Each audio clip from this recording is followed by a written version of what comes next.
كل عام وانتم بخير وبصحة طيبة يا رب، عوام وأيام كلها بركة عليكم إن شاء الله. معالي وزير الأمور صعبتها عليا لأن ما فيش أي مجال، بسم الله ما شاء الله غطاه، وأنا بحسبكم على معالي الوزير مش من النهارده، من أول يوم تولى فيه محافظة الدقهلية. بصراحة من القيادات اللي الواحد بيتعلم منها، يعني المجهود والعمل اللي قام بيه على مدار مسيرته الوظيفية. بصراحة الواحد فخور وأنا بسمعه، واحنا عمالين نتابع ذكريات العمل. فيعني انا فخور بيه مع الوزير بجد والله. وعاوز اغششكم بقى كنا بنتكلم في ايه، ما سابش موضوع وزاره العمل بتشتغل فيه انا بكلمني جوه في الاستراحه، وبالتالي هو خد كل الملفات بتاعت وزاره العمل يتكلم فيها، فده بينم بيحب محافظته بشكل كبير جدا. بصراحه ربنا يكرمكم بيه، لان هو في عهده في حاجات كتير قوي بتحصل وانا متابع، لان انتوا عارفين ان انا مواطن من الدقهليه، فيعني شرف لينا ان نكون سياده الوزير محافظ عنه.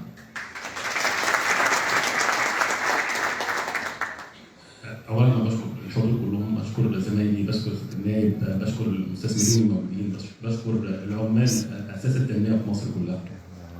انا جاي النهارده اتكلم وزير عمل، فهتكلم في العمل ده في كذا ملف فيه لازم، يعني احنا كدقهليه كمحافظه متميزه بكذا حاجه. اول تميز بالدقهليه بالانسان. سياده الوزير كان بيفرجني دلوقتي على الصاله، الرموز اللي طالعه من الدقهليه انا فخور بيها. الشيخ الشعراوي، ام كلثوم، رموز في الرياضه، رموز في الفن، فدي حاجه بتخلينا كده يبقى احنا على عاتقنا كده مسؤوليه. دي رموز، وان شاء الله الفتره الجايه هيطلع مننا رموز ويتحطوا على لوحه الشرف. فدي كلنا، لان الدقهليه معروف عنها بنموذج رائع في العمل وفي الزراعه وفي الصناعه وفي قيمه العمل بصراحه.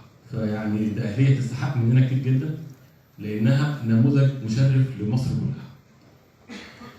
هرجع اتكلم بقى في مجالات العمل.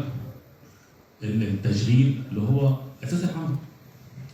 التشغيل في مصر الحمد لله احنا عارفين ان البطاله دلوقتي نزلت في الربع الخلالي دلوقتي ل 6/10، فالحمد لله توجيهات فخامه الرئيس والمشاريع القوميه والمشاريع اللي تم انشائها في مصر وعلى مستوى مصر كلها نزلت البطاله من بعد ما كانت 13.4 14 نزلت ل 6. البطاله عندنا في الدقهليه نسبتها قليله الحمد لله، لان انا وانا جاي عمال اراجع الاحصائيات بتاعت الدقهليه فلقيت محافظه تشرف الواحد. الصناعات فيها بتجذب العديد من ولادنا حتى في الدقهليه وخارج الدقهليه. طيب هو انا مطلوب مني ايه بقى كشاب؟ لان انا هوجه كلامي للشباب في الاول. مطلوب منك ان انت دلوقتي بقى عندك، ان كنت انت خريج دبلوم، خريج مؤهل عالي، مطلوب منك رفع كفاءه ورفع مهارات، لان ساعات بيبقى في اختلاف من المهارات اللي انا اكتسبتها في المراحل التعليميه وفي مجالات سوق العمل. طب انا كوزاره عمل او مديريه عمل، انا دوري ايه معاك؟ دوري معاك في كل مراحل حياتك. دبلوم، اثناء الجامعه، اتخرجت من الجامعه، احنا عندنا في الدقهليه 4 مراكز تدريب، بالاضافه ان في وحدتين تدريب متنقل. كل المهن اللي انتوا ترغبوا ان انتوا تتدربوا فيها هيبقى عندي في المديريه هنا احتياجات تدريبيه وابدا ادرب فيها، حتى لو انت في الجامعه او في المراحل التعليميه اقدر ادربك على المهن الخاصه بالمستقبل. الاي اي معايا الوزير او المديريه هتقول لي احنا محتاجين دورات في نوعيه الاي اي او التسويق الالكتروني او اي مجال من مجالات المستقبل اللي هي بتنمي ولادنا دلوقتي تتعمل باذن الله. طيب في بعض القرى طالبين بعض الدورات في المهن التقليديه بتاعتنا اللي هي التشييد والبناء وما تربط بيه من باذن الله هتلاقوا الوحده متنقله عندكم. انا اللي بعمل بيه كده، انا بقول لسيادتك احتياجاتك التدريبيه اللي بتاهلك لسوق العمل انا ان شاء الله بوفرها لك عشان تبقى جاهز لسوق العمل. سوق العمل الداخلي او الخارجي. هو التدريب بس كده؟ لا، لابد من التدريب ده يرتبط بالتشغيل. لما انا اجي اتدرب على مهنه مش بتدرب على مهنه عشان اخد شهاده.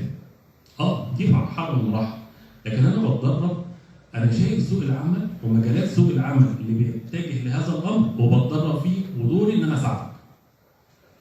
فلابد من يكون التدريب مرتبط بالتشغيل او رياده اعمال. في بعض الشباب هو بطبيعته صاحب عمل هو بطبيعته كده صاحب عمل، بيتبان عندنا حتى زمايلنا في الجامعه بيبان ان ده صاحب عمل. رياده الاعمال. هقول لكم مثل حلو قوي في الدقهليه بيحصل من غير ما احنا نعرف دايما. احنا اعتقد كل الكره، يعني انا بتكلم بشكل بلدي خالص لان في وسط اهلي بيربوا فراخ. دي رياده اعمال يا جماعه. دي رياده اعمال. ودلوقتي المشاريع دي حتى الخياطه في البيت دي رياده اعمال. لو احنا طورنا فكره رياده الاعمال بالشكل الصحيح، الصين ما طلعتش كقوه عظمى الا برياده الاعمال. ففكره رياده الاعمال لابد ان نوعي فيها ونقول ان احنا في بعض الاعمال كتيره جدا بنعملها هنا في المحافظات، مش الدقهليه بس، في المحافظات دي كان اصلها رياده اعمال. طب هتكلم عن ملف ال 5% ذوي الهمم وذوي الاعاقه. احنا الحمد لله تقريبا من النسب اللي بتحققها فيها بشكل كويس جدا، احنا بقى في 5% من كل منشاه. واللي انا فخور بيه ان اصحاب الاعمال والمستثمرين في الدقهليه وانا بشكرهم ان بيحققوا نسبه 5% وبياخدوا اكتر من نسبه 5%. فدي حاجه انا بشكرهم وبوجه الشكر على المنصه ليهم، لان هم حريصين ان هم يدوا الحياه ويعطوا الحياه لذوي الهمم، لان بيطلع منهم منتج يا فندم غير عادي. فانا بشكرهم وبشجع اولادنا ذوي الهمم الشغل ثم الشغل. الشغل هيبقى متناسب مع الاعاقه الموجوده، ولكن الذهاب للشغل والاياب والشغل ده روح حياه.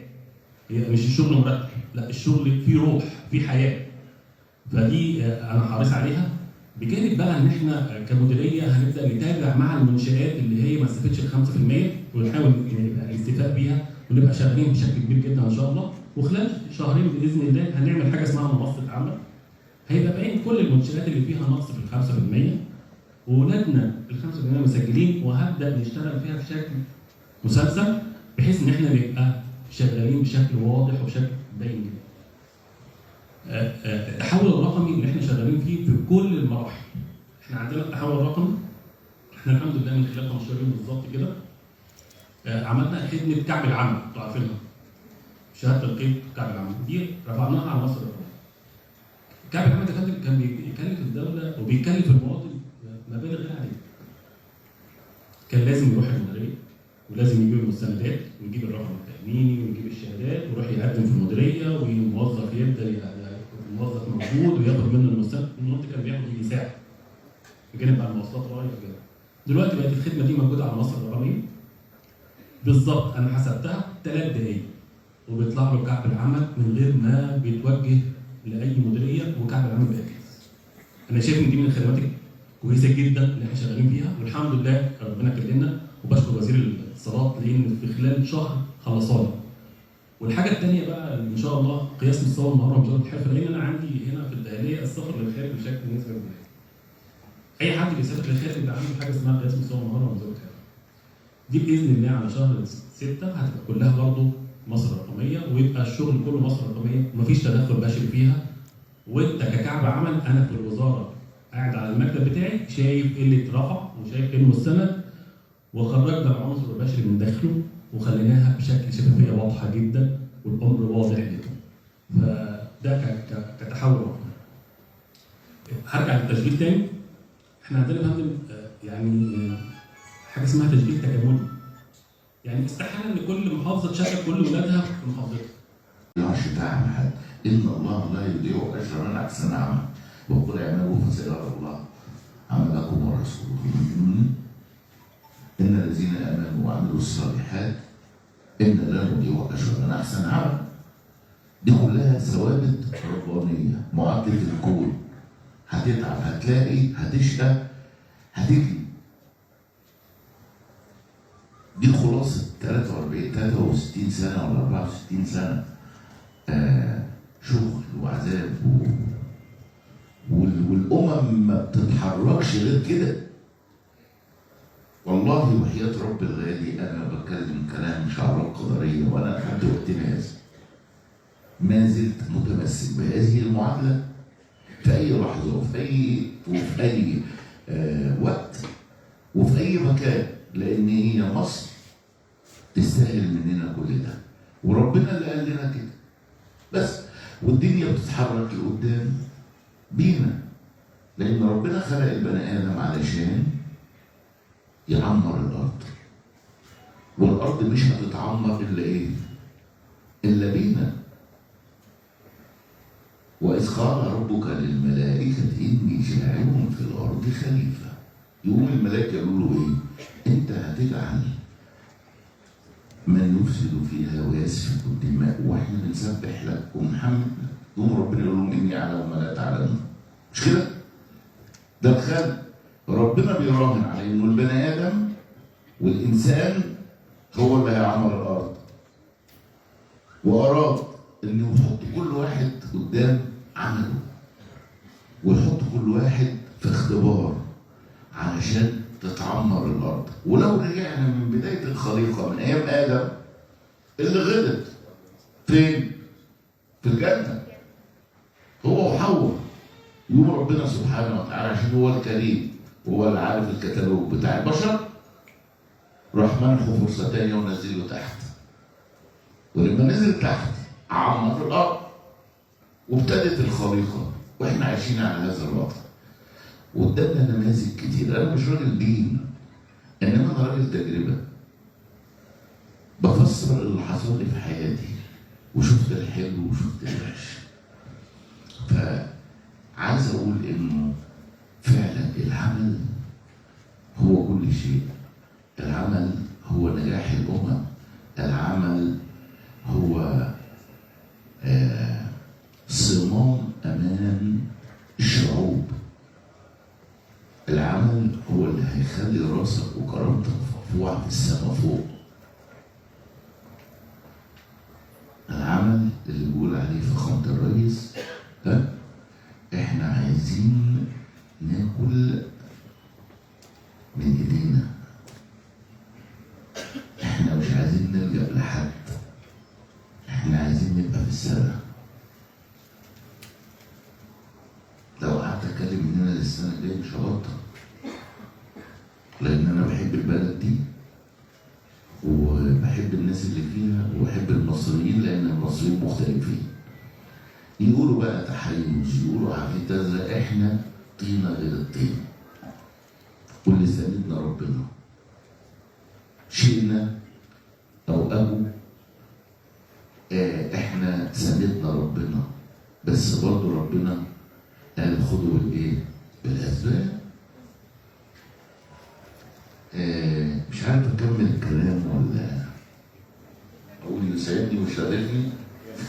انا قلت الكلمتين اللي دايما بيبقوا في قلبي وبطلعهم وبكن بيهم كل تقدير واحترام لعمل النظافه اللي موجود، عامل المصنع، الموظف اللي بينظف في المحافظه. كل واحد بيشتغل علشان يجد قوت يومه ويروح بقرشين اكل عياله. هو ده فعلا اسمى شيء في الوجود.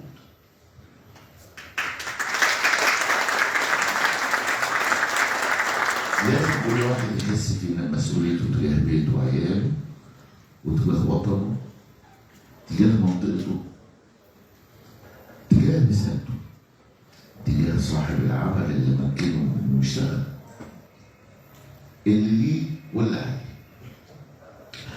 يسعدني ويشرفني ان التقي بكم اليوم ايها العمال والاوفياء في يوم تكريم السواعد التي لا تنكسر والايادي التي لا تبخل بعطائها. نحتفل بكم اليوم لانكم من تصنعون الاعياد. قيادتكم تتحول لأحلام إلى حقائق، والحاضر لمستقبل مشرق للأجيال القادمة.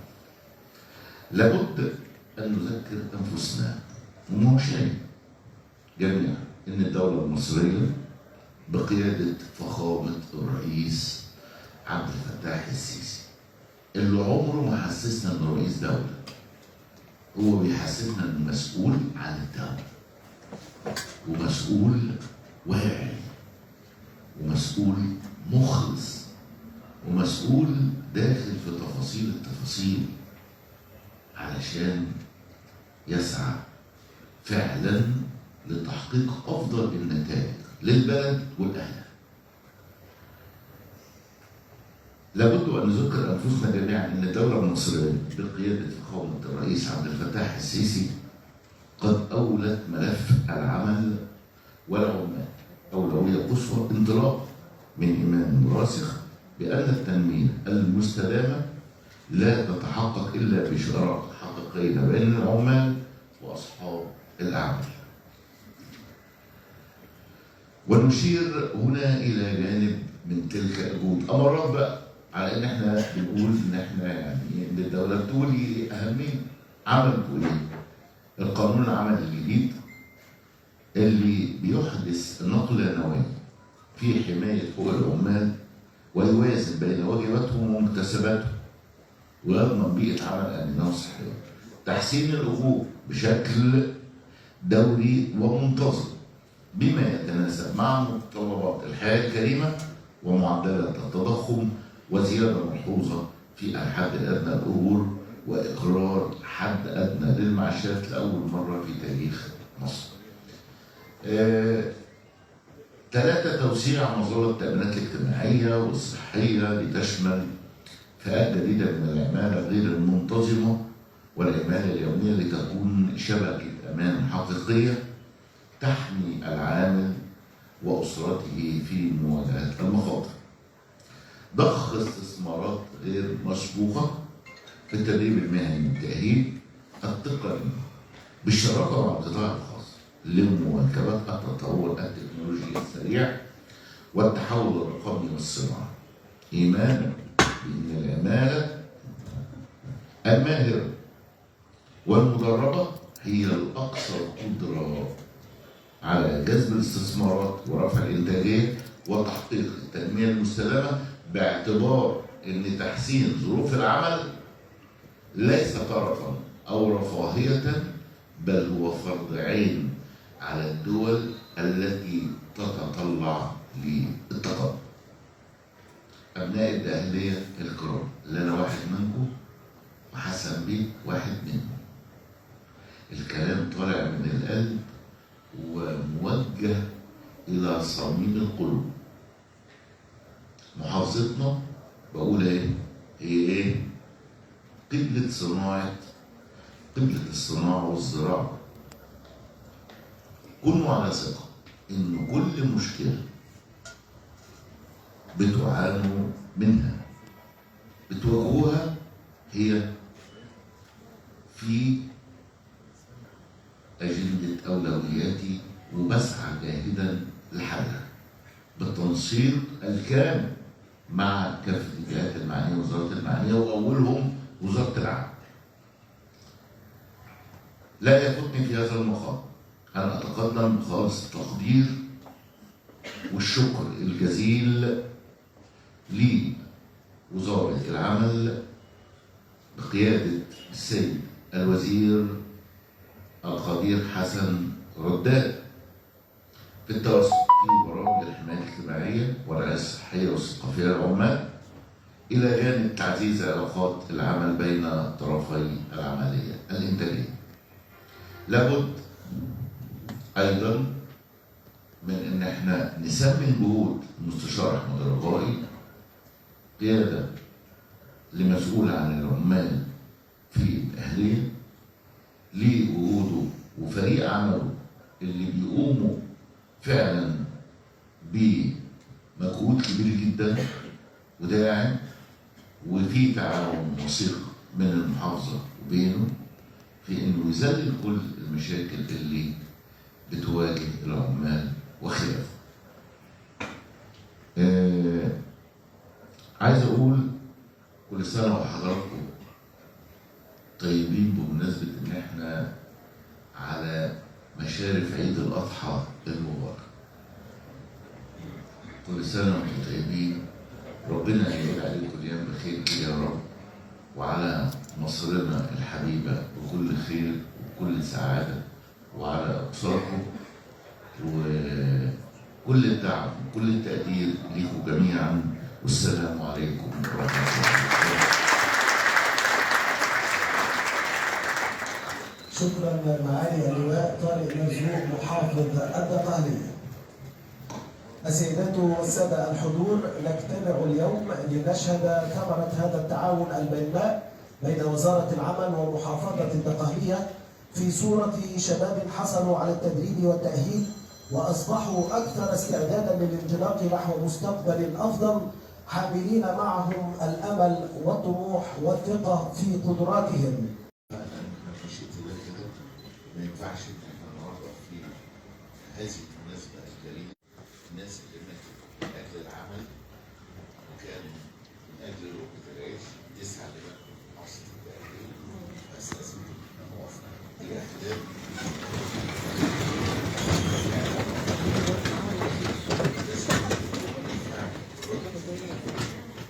الناس اللي بترفع بيها الناس اللي طلعت من الدقهليه عشان تشتغل في تشكر عشان تعلي العمل تعلي مشاهد العمل وترفع من مستوى معيشتها. نبتدي كده باذن الله في فرقه الفتح بمشيئه الله ودي هتبقى على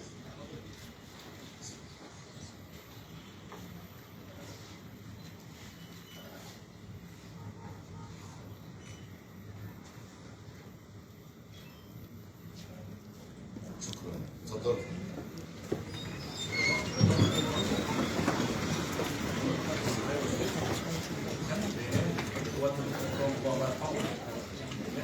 كل شروط الاستقرار بتاعتهم بحيث ان هي اشمال غير منفصله ويبقى ليهم المنح بتاعتهم موجوده ويستخدموا المستندات وان شاء الله المنح بتاعتهم موجوده من 300000 جنيه للحاله الوفاه الوحيده.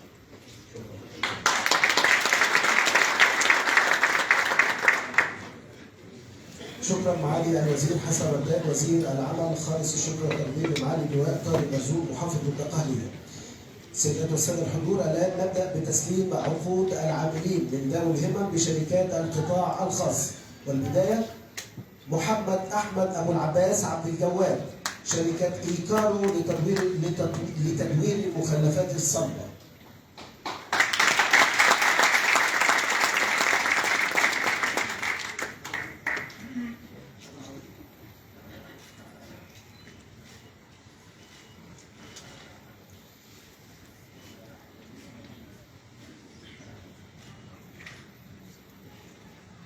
أحمد رضا فهمي، شركة إيكارو لتدوير المخلفات الصلبة.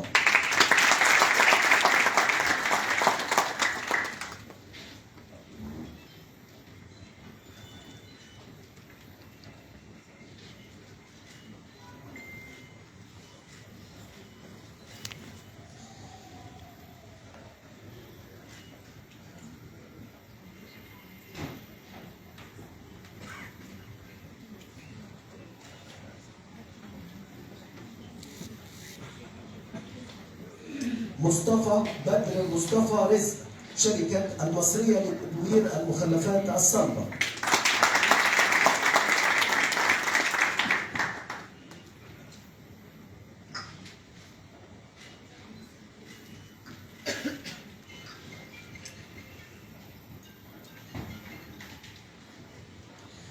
محمد مصطفى حسن السيد، شركة ريفي للمشروعات.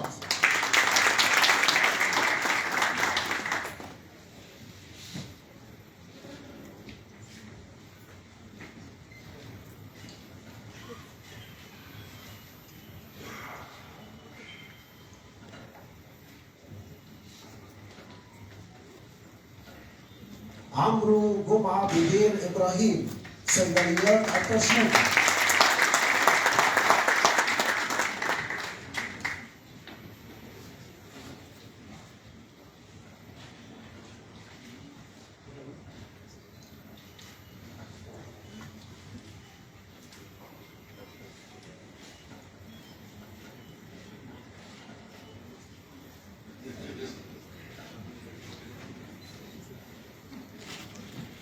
أحمد السيد الشحات، غريب للصناعات البلاستيكية.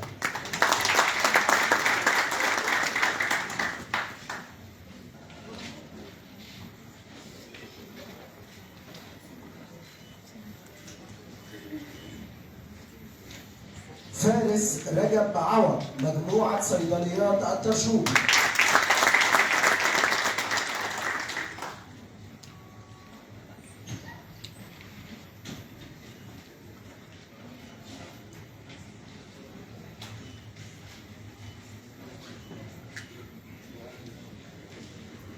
أحمد جمال عارف عرفات، مجموعة صيدليات الكرشوبي.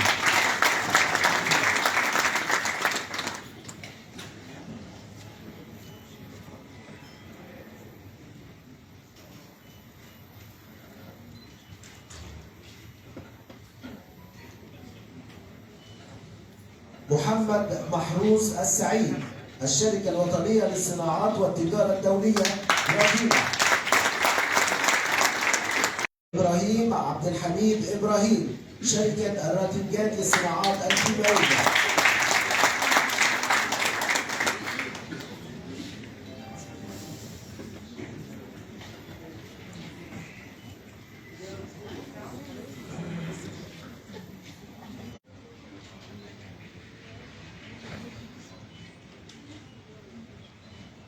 فرج الزغبي، شركة جرافينا.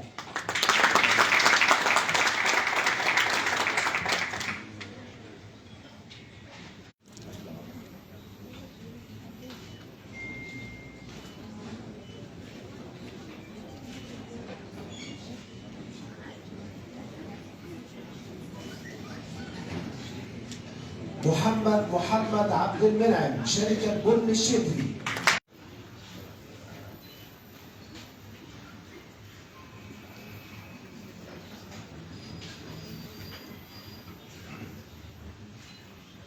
عزيز عماد مجدي، شركة هيلثي للصناعات الدوائية.